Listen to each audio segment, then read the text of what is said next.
They came to Las Vegas seeking history on this Saturday night, a third meeting between Canelo Alvarez and Gennadiy Golovkin, this time for Alvarez's 4 super middleweight world titles. Welcome on in. It's your Canelo Triple G 3 instant analysis and reaction.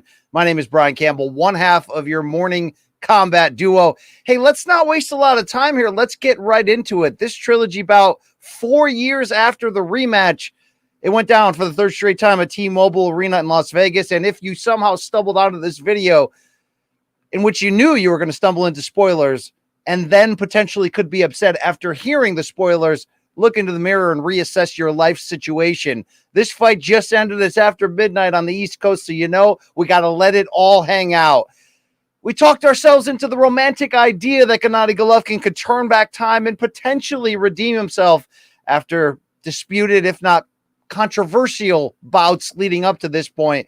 But youth was served in the end as Canelo Alvarez takes what looked to be, to the naked eye, a wide and clear unanimous decision victory over Gennadiy Golovkin.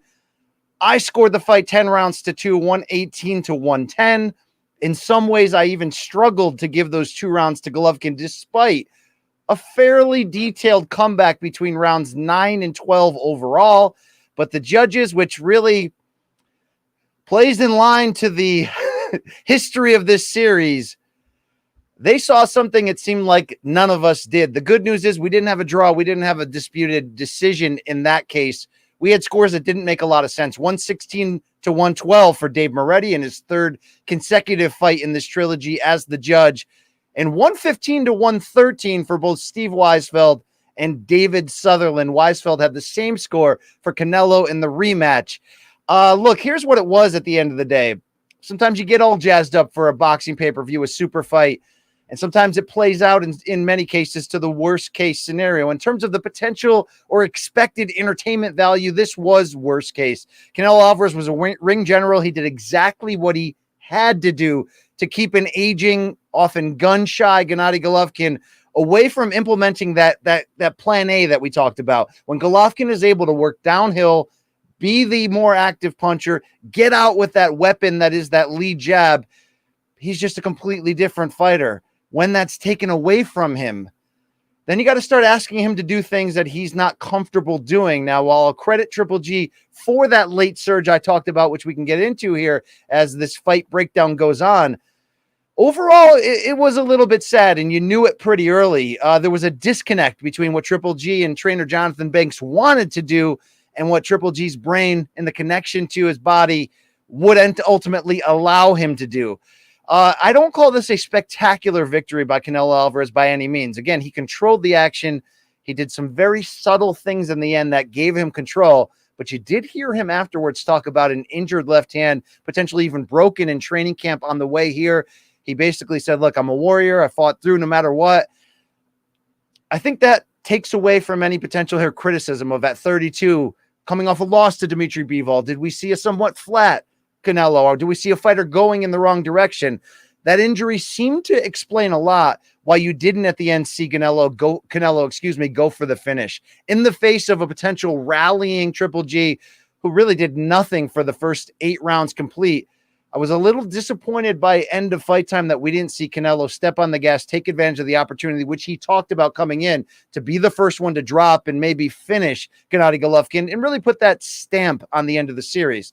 Now, ultimately, Golovkin gets, Canelo gets the stamp of having won a wide victory, again, in our eyes of what we saw in this third fight. And it was convincing. It was thorough. But I thought he played it safe down the stretch, which, again, can be justified by a potential left hand injury. But what did ultimately Canelo do to win this fight and win it so widely in my eyes?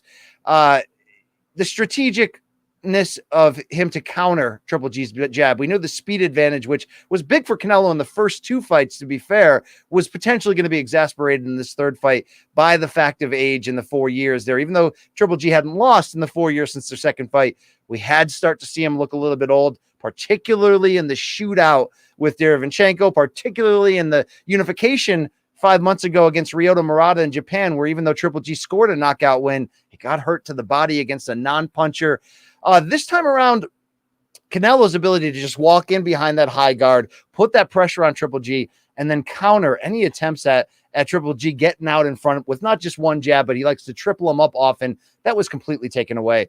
By rounds 3 and 4, you almost saw I don't want to say confused, but a Triple G who started to move backwards.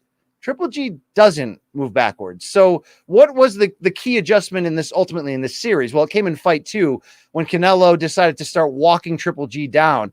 I thought he utilized that strategy much earlier in this third fight, added some modifications to it, almost in some ways took the strategy that he had as in the first fight as the counter-punching boxer from the outside. But instead of doing that from the outside, he applied that same pressure that he used in the second fight, almost different circumstances, of course. But what did Floyd Mayweather do in the first 4 or 5 rounds against Conor McGregor in their sort of, odd super fight? Stay behind that high guard, constantly put forward pressure, try to mentally wear McGregor down and cut at his gas tank. In some ways, that's exactly what Canelo was able to do in this one, even without us realizing at the time that his left hand was limited. Now, he did throw his left hand a lot. In fact, some of the biggest punches he landed in this fight was a very smart leaping left hook that got over Golovkin's jab. He threw it often early in rounds. A lot of time it got Golovkin's attention and kind of started making him walk backwards. But I can't overemphasize around rounds 3 and 4 when we started to see Golovkin go backward regularly. It's a really, really bad sign for a fighter who, to be very fair, a fighter who's always been great, holds the middleweight record for title defenses, have certain, streaks that are just incredible, will go down as a Hall of Famer. And in that conversation with the Bernard Hopkinses, the Sugar Ray Robinsons for greatest middleweight of all time, Carlos Monzo. I mean, there's Marvin Hagler. He's in that conversation for real. But if there was any criticism to Golovkin in terms of how these two matched up and how he looked at it, he doesn't make big-time adjustments in fights. Now, look, in the end, in this fight, he did make some kind of adjustment. I think the adjustment was more of just kicking himself in the ass, hearing the pleas from Jonathan Banks, who, boy, after round 5, Jonathan Banks in his ear saying, imploring Triple G to look, you got to get behind the jab. The exact quote was, I need you to believe in everything we worked on. You didn't see that in the first half of the fight. So I'm going to credit Triple G again for coming on late. And was it enough to save face? I don't believe so, despite those scores. In the end, this was kind of what I predicted. And it goes down in sort of a sad prediction that Canelo would take away Triple G's plan A early in the fight. It would motivate Triple G into some form of a fight or flight decision to try to salvage and save it. And again, I'll give him credit, starting in round 9 to start to pick it up and try to make it happen.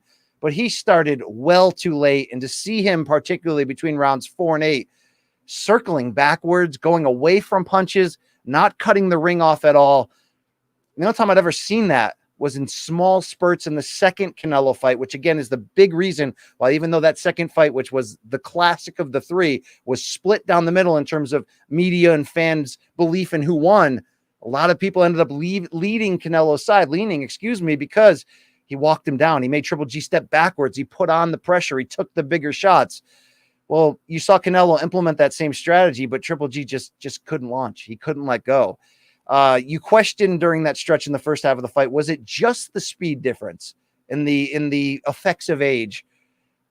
Well, it was fueled by that. But I think even more, as much as we wanted to see the Triple G of old, it was an old Triple G, and it was a very old Triple G who couldn't let his hands go.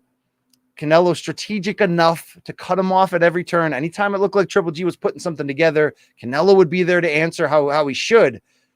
Canelo overall not overly impressive, which is what I said to start it. So it does go down in the end as sort of not only a ho-hum and certainly the stinker of this great historic 3-fight rivalry. And to be fair, it's so rare in a historic trilogy that all 3 are equal in terms of their entertainment value and competitiveness. There's normally a stinker of the 3.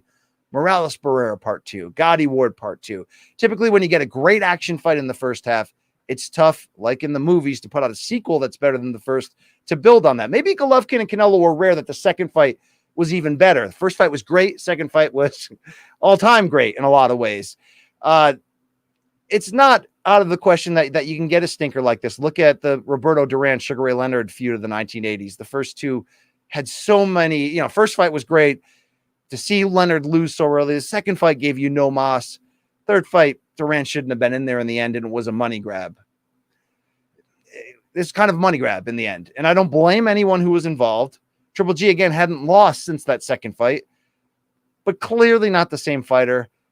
And at the end of the day, even more than looking at this and saying, wow, Canelo did everything he needed to do to close that door, the theme of this is that for a rivalry that I think from the beginning came on too late, and I know by saying that it's going to sound like sour grapes from a Triple G fan, you know, underneath my journalistic shell, am I a Triple G fan? I'm a fan of both guys, to be fair. But yes, you know, a lot of us in the media, because of the breath of fresh air that Triple G came when he arrived on the scene in the U.S. in 2012, I think for the entertainment value, for the historic value of this series, you wanted to see him come on here. You wanted to see him make this a good fight. But you knew early it wasn't going to happen. If there was any redeeming value in the end, separate from the anger and annoyance of hearing those scorecards so close, the big redeeming thing was, I guess it was good to see them as sportsmen shake hands, show each other love, do the type of thing that great fighters who are in a great rivalry that in essence not only defined their era in the sport, but in some ways their respective careers. And you can certainly make that case for both fighters and what this feud and rivalry has meant to them. I like that. I pop for that. I like to see both guys giving each other the love and respect. And, you know, you want to see them when they're old guys at the Hall of Fame ceremony with their arms around each other. They did something special overall in these three fights, not in this third fight. So you're not angry at anyone that they ultimately made it, but Canelo was very strategic in the timing of all these fights. I always talk about how you can't rag on Canelo too much because his use of the leverage he has as the star of the sport, the best fighter of the sport, you know, or arguably the best fighter of the sport, he's always used that for good for the most part. But, you know, he waited out. He became the middleweight champion in 2015 when he beat Miguel Cotto, and he waited out facing the guy who everyone thought was the real middleweight champion of that era, Gennadiy Golovkin, until 2017, essentially almost 2 full years. And it was really Canelo the reason why we didn't see this third fight at all in the past 4 years. But I don't hold that against him because of all the chances he took and the success he brought on by climbing the weight classes, going to 168, becoming an undisputed champion, going to 175, splitting 2 title fights. And, you know, you heard him after this fight saying, look, I'm going to need some time off. I'm going to need to get some surgery on this hand, but I want to come back this fall against Dimitri Bivol, if he can get past Zurdo Ramirez. And by the way, that's a light heavyweight title fight that could be really fun. Keep an eye out for that one. You know, I respect that for Canelo, but this third fight came too late. And, you know, did we try to grind the gears and get excited for what this could have been if Golovkin can channel his inner Marquez? Yes, we did. And in some ways, that's part of the game in boxing, where the peaks, the times that good fights come around and actually deliver, which is really the redeeming theme of the first 2 Canelo Triple G bouts, right? And this post Mayweather Pacquiao pay-per-view dead era, these were the 2 bright spots. They over-delivered. You celebrate that. You love that. It's going to be really hard for them to keep that up and have that happen a third time. I'm happy, though, for what I said heading into this fight. Rather have it late than not at all. And the arguments against it happening don't hold up well when Canelo was coming off a loss coming into this fight, when Triple G had unified middleweight titles, and when you could put 4 new titles at stake in this one, which they did with the undisputed super middleweight crown. It was still big enough. It got people's attention, even if the promotion wasn't overly strong. Neither fighter played too deep into the bad blood between them to create viral moments that got people's attention. Purses were still pretty damn high, as according to Kevin Ioli of Yahoo Sports, who talked to the Nevada State Commission through sources, $20 million for Triple G in this trilogy, guaranteed. $45 million for the 32-year-old Canelo Alvarez. Let's take a look at the punch stats here. Overall, Alvarez's advantage was not that far in the end, 130 to 120 to Golovkin in total landed punches. First time in the series, Canelo gets that advantage. Triple G had the jab advantage of 74 to 45. Not surprising. What was ultimately surprising, though, was that low output overall for Triple G. I did like, though, the pockets that Canelo used his jab. It was a strategic one. It was not only a quick counter jab in the first 3 rounds to just establish and prove to Triple G, you're going to be too slow for me. I'm going to make you pay for that. But I thought even in the middle rounds when he started to gain dynamic control before Golovkin's rally, I did like the jabbing. The criticism toward Golovkin, as it was in the first 2 fights, even though I thought he won both, was his lack of body punching output, landing just 6 punches to the body in the first fight, 8 to the in the second fight, and this third time around, Golovkin only landing 10 body shots, 37 total for Alvarez, who I didn't think he committed to the body nearly on the level that you would have thought or wanted to if you're looking at his best path to victory. But let's not forget also, it's the left hook to the liver that has become an out punch for Canelo. And if that hand was broken, he did throw a decent amount of left hands to the body, but none outside of maybe one, I think in round 9 or 10, that sort of hit that mark. And Triple G took a step in the wrong direction and made a face. None were the big breakthrough that you would have been looking for. And again, if that falls back on Canelo's hand, then more than anything else, that's fine. Power punch advantage, 85-46 in favor of Alvarez. Of course, this is all brought to you by CompuBox.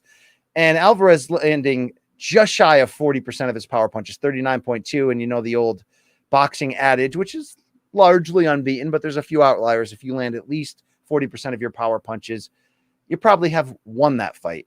Let's not go too much further, though, without looking at this second half rally from Triple G.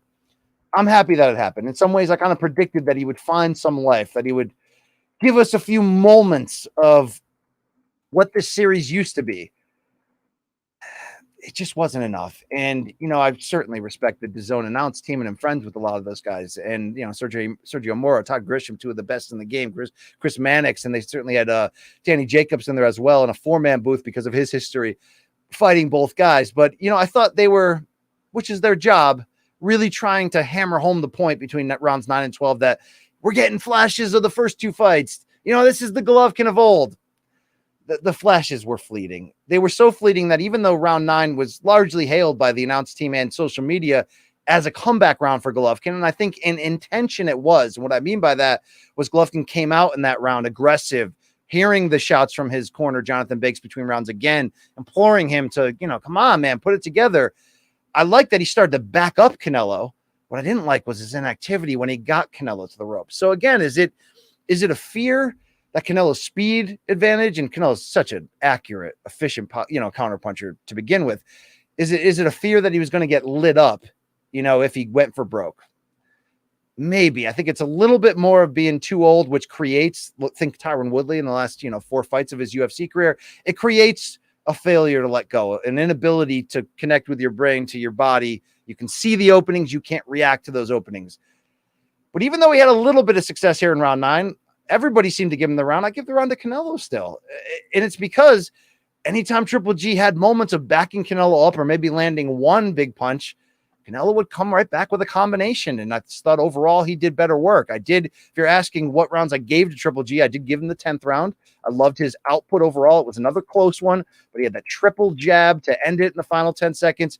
Canelo did uncork a big right uppercut, but it only landed partial in the end.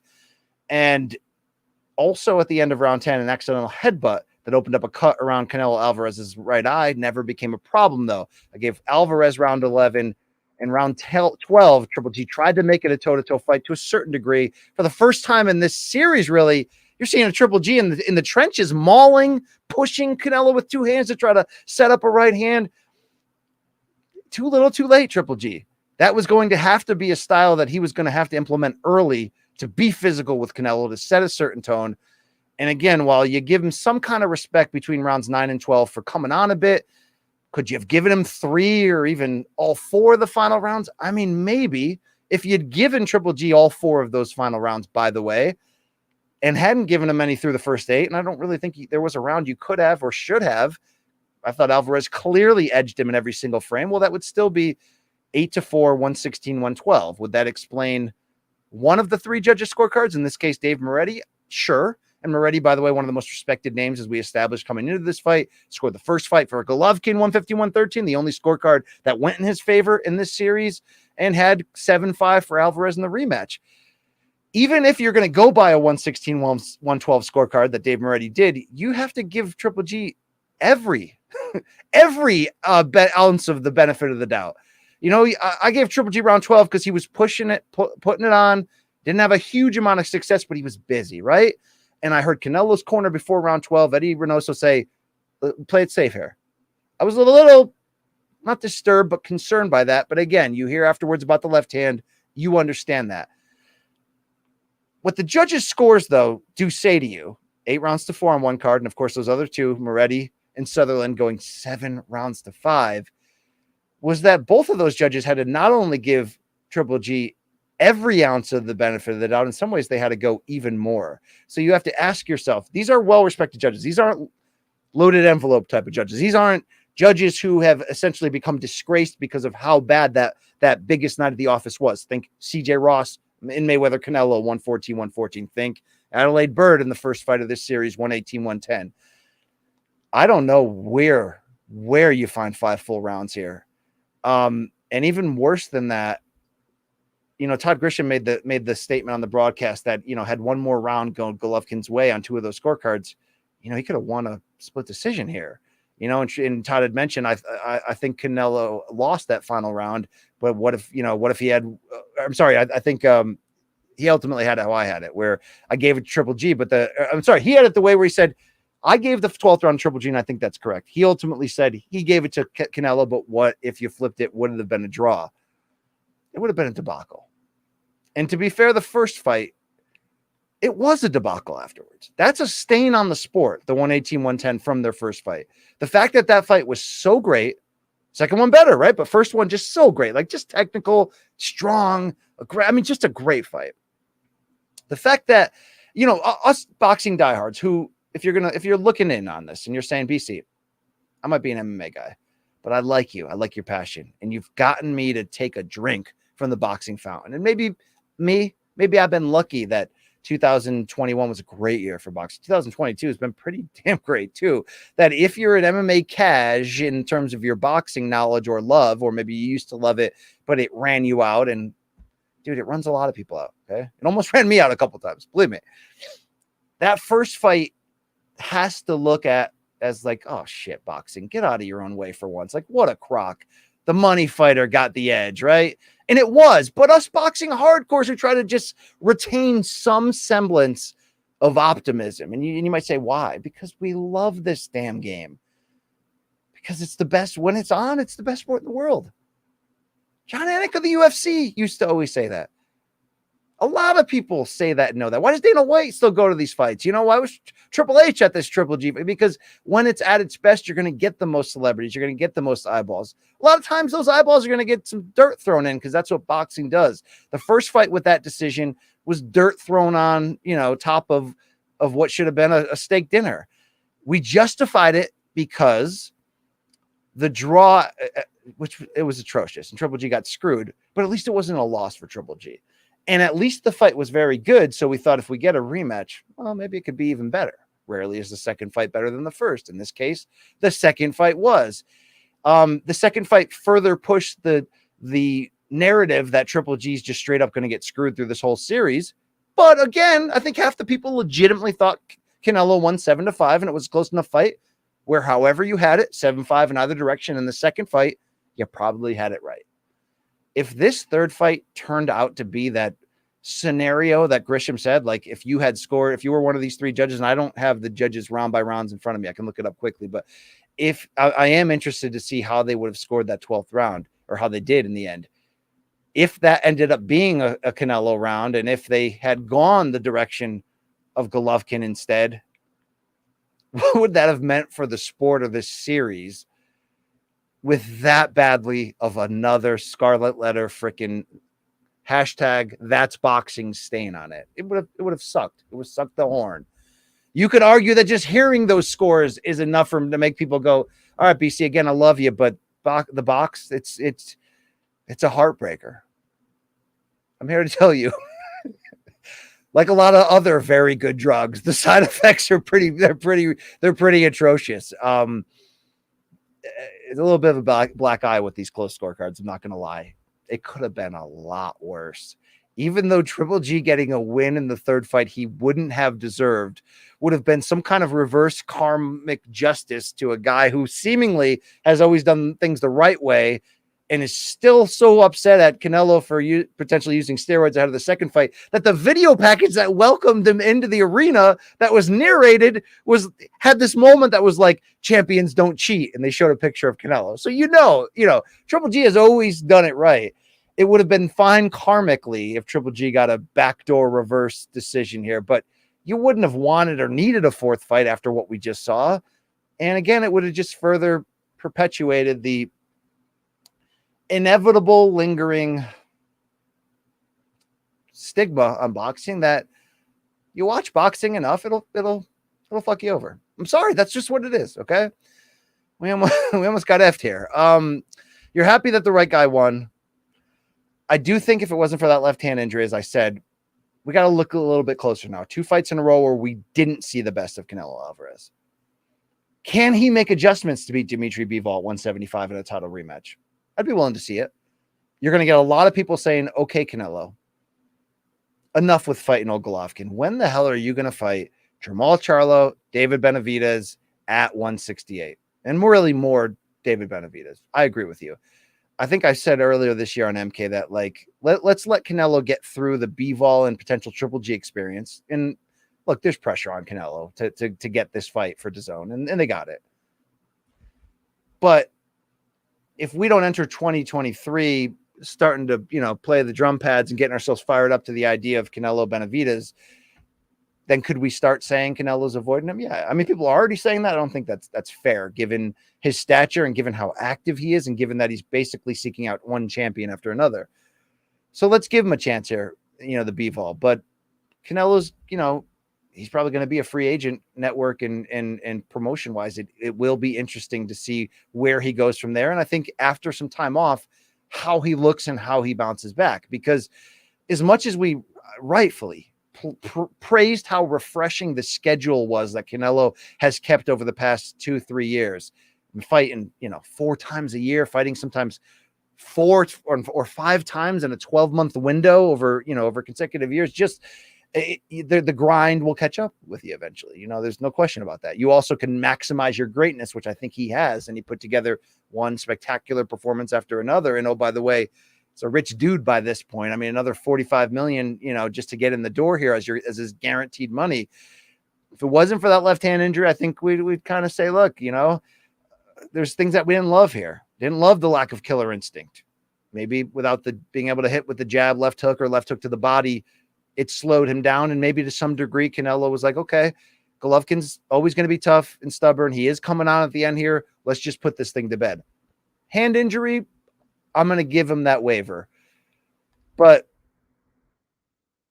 as much as none of us want to sit here and see a 40-year-old Triple G get beat up and stopped, or dropped for the first time in his career, in some ways it's probably what should have happened given how flat he was in these first 8 rounds. And I don't think that's anything you can argue or really look past. It's wild. It was just as wild as it was to see Canelo look into Golovkin's eyes afterward and say, thank you so much, my friend. We gave the fans 3 great fights. Thank you for everything. Good to see that in the end, but not great when you talk yourself into a big fight. In this case, the capstone on a great rivalry, and it but that's what we do on the, in this box game. That's why we watch the fights. Overall, last couple of years, we're getting a lot of great shit. The second half of this year coming up, if we end up landing Spence Crawford, potential for Tank Davis and Ryan Garcia, Jake Anderson. I mean, there's starting to line up. We got a good year. We got a very good year on paper here coming up here to close out the second half of the year. I will want to see how Canelo bounces back. If Bivol gets through Zurdo Ramirez, as I mentioned, then you look to set up that matchup. But now we ask ourselves, what about Golovkin at 40?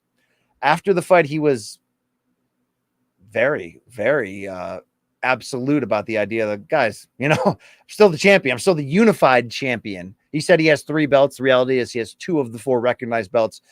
There's always a couple. There's always a lot of extra belts in boxing, not to mention how many unnecessary ones the WBA and WBC float out there, not to mention all of those bullshit WBC like Cinco de Mayo belts that they float out. But there's the IBO, which sometimes pretends it's the 5th sanctioning belt, but it's not. So still, Golovkin has 2 of 4. Could he still make big paydays like against a Jermall Charlo, for the unified middleweight champion? Of course he could. Could he win those though? I don't know, man. He sounded very, very confident that he still has some unfinished business, that he's, whether that's the idea of just, I want to bank these paydays for my family and my future, or whether the competitor inside of him is still thinking, okay, I lost to Canelo, but he's, arguably the best fighter in the world. I'm still a champion of my own division. He'll certainly get the chance to try that. But anyone that wants to fight Golovkin, that is assuming he's past it, that the openings that would never have been there in the past are going to be there, they just have to watch this tape and see that they will be. And that's no harm. That's no foul on Golovkin. Maybe I tend to assume that all my heroes are using in this modern era. I think you should too. We don't have to be all Luke Thomas about it, but I think we should be waking up to that reality.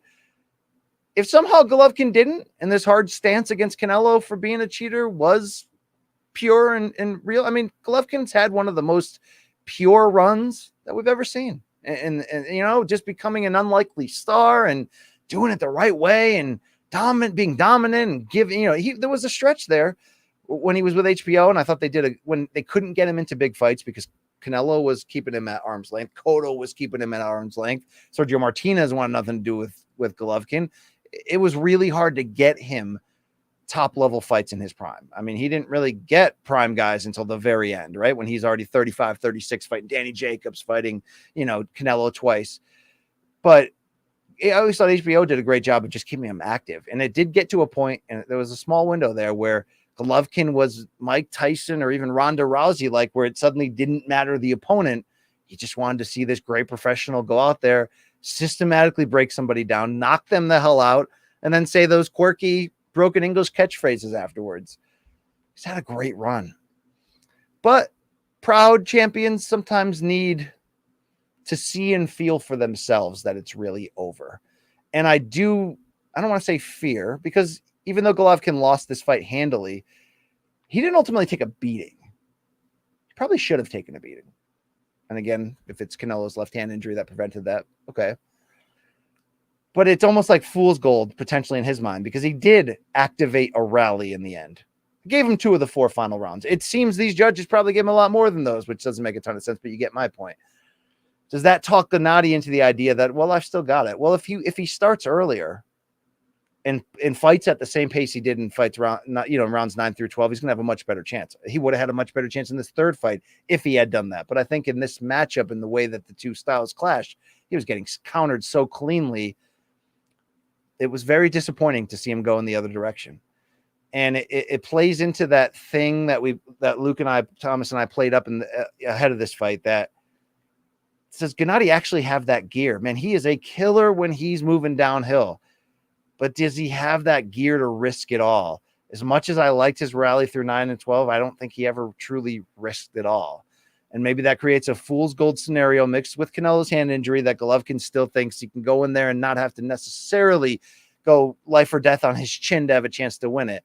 But against somebody like a Jermall Charlo, unless he can hurt them earlier, it's probably what's going to happen to him. But great aging champions sometimes have to find out for themselves. And if that's where it's going to be, that's where it's going to be. I mean, maybe it's good that Gennadiy can go out without, his face was blotchy. It was red in the early rounds. It never really got worse. No cuts, not beat up too bad. But yeah, a little bit of a flat tire here. But that's what happens in the box game. There's a couple big fights. If Gennadiy was ever interested in further going up to 68, we know the names that are there, and they could certainly be potential opponents. But he's also got to look in the mirror at himself and his family and look at the money he's made and ask himself if it's worth it. Watch closely, though, on Canelo's next performance on the next comeback. He says, he doesn't need anything else tune-up-wise. He wants to go right into a Bivol fight. I'm certainly going to give him the benefit of the doubt that he can make adaptations and adjustments, because he's done that in his career. He did that in the second fight with Golovkin. But I want to see if we can see a Canelo that has that killer instinct again, because it wasn't there tonight. And maybe fueled by injury. I don't think it was fueled by respect. But it's like our greatest fear as a respecter of Gennadiy was to see him get his ass kicked. Canelo should have kicked his ass. I mean, he should have. He probably should have. something was holding back on his hand injury, but something else maybe too. That was just more looking to let's get to the finish line. He has been running high and hard lately. Let's give him this time off. Let's give him the surgery. But I will be looking closely when Canelo gets back. And you say, why? Is a 32-year-old guy over the hill, a guy who's still your pound-for-pound king, BC? No. But Canelo started his career so early, turning pro at age 15. I mean, he had, by the time he fought Floyd when he was 23, I think he had like the same amount of fights as a professional as Floyd did. I mean, this is a guy who, like a lot of young Mexican fighters, don't have an amateur career. Their amateur career is their first 25 pro fights, right? Like they're just, sometimes that can age you a little bit earlier. It's just something to watch with Canelo moving forward. Also to watch separate from the Bivol fight, which in theory would have to be a DAZN fight, as the first one was. Dimitri Bivol, promoted by Eddie Hearn and Matchroom Sport under the DAZN banner. Will Canelo, after that, be looking to use that free agency? Would he come to a PBC, which currently has deals with, Fox and Showtime, but the Fox one's supposed to be ending this year? Would he come to the PBC for a multi-fight deal to fight the Charlos and the Benavides? I'd love that. Would he go to ESPN under the Top Rank banner and look to fight big names? Well, no one jumping through your screen necessarily in those weight classes at the moment, but not much bad, despite me trying to, that you can really say. Survive and advance for Canelo. Entering round 11, though, this stat was rough. Triple G had thrown 300 fewer punches at that point at the start of round 11 than he had in the second fight. If you're looking one more time at the CompuBox, this fight for Triple G attempted 521, landed 120. In the second fight, he attempted nearly 900 and landed 234. So a little less than half, or a little more than half of the amount of punches landed, and nearly double the amount of punches less attempted compared to that. So there you have it. If you're still with me, I appreciate that. We are Morning Combat every Monday, Wednesday, and Friday, live 11 a.m. Eastern time on YouTube. The biggest boxing, MMA news, fights, previews, reviews. We got your back. Luke Thomas and I will be back on Monday morning to recap the weekend that was, the fallout from Golovkin, Canelo 3, everything you need to see and hear from what went on UFC Fight Night in Las Vegas. How about Corey Sandhagen, right? How about everybody getting cut up like shit right there? All right. Damn, that was brutal. I'm going to sign off for the night. All right. One final thing here. I think I do have those scorecards. Shout out to my producer, Mikey Mormal, for hitting me up. Here we go right here. The last 4 rounds, as I mentioned, I thought clearly it was a 4-round rally for Golovkin. Judge Dave Moretti, who had it 8 rounds to 4, he split those rounds. He ultimately gave Canelo rounds 9 and 11, which is exactly what I did. And he gave Triple G rounds 10 and 12. The round that he differed from me was round 6 that he gave to Golovkin. So that's 8 rounds to 4. Let's see. Steve Weisfeld, who had it 7 rounds to 5, he gave Triple G the final 3 rounds, 10 through 12, scoring round 9 for Alvarez, but he scored round 8 and round 1 for Gennadiy Golovkin. And now, again, I don't see how you can do that. Even round 1, which was slow-paced, patient, and ultimately a close-ish round, clearly Alvarez landed the better shots, as Golovkin really wasn't throwing much, was reading, but was a step behind that whole way. As we look at the scorecard of David Sutherland, who's out of Oklahoma, he's done some big fights in the last 2 years, but this is really his big close-up opportunity in Las Vegas for the most part. He also gave round 1 a very slow round to Gennadiy Golovkin. He gave Golovkin 8, 9, 11, and 12. Good Lord. So as you can see, as I mentioned it earlier, they're giving him the extreme benefit of the doubt in this one. I will always defend judges to a certain degree and say, look, when we're sitting at home drinking our beer and we're kind of scoring off the top of our head, but not really committing, we're distracted by different things, texting our friends. They are sitting on an island. They are watching which fighter is walking the other one down. They can see better than we can the impact of the punches. That in a close fight, a lot of times can defend why a guy might be 2 rounds in a different direction. And, you got to ask yourself, if you remove all of those other factors and it's just you sitting on that apron, where sometimes the referee's back can get in the way or what have you, could it be a little different? It could be a little different. This is way different in this fight. 7-5. You kidding me? I had a 10-2, and I thought I was being a little generous, saying, all right, am I rewarding Triple G for having a pulse finally, or is he actually having success? There you go. At the end of the day, BC is going to be out of here. Shout out to Mikey Mormob, my producer, Showtime CBS Sports. We love you. Thank you very much. And love you, the viewer. Hey, we got you fired up this week. We gave you a lot of content, interviews with all the fighters, previews, breakdowns. I mean, everything. Can't win them all here. But Canelo survived in advance, and so will we as boxing fans and as morning combat talking heads. Enjoy the rest of your weekend. This fall, it's going to be something special here. I don't have to paint you and I don't have to pour the optimism juice over you to get you to understand that. The box will be back, and so will I. Signing off, BC. We love you. Take care. Brush your hair. I'm out. I'm done. That's it.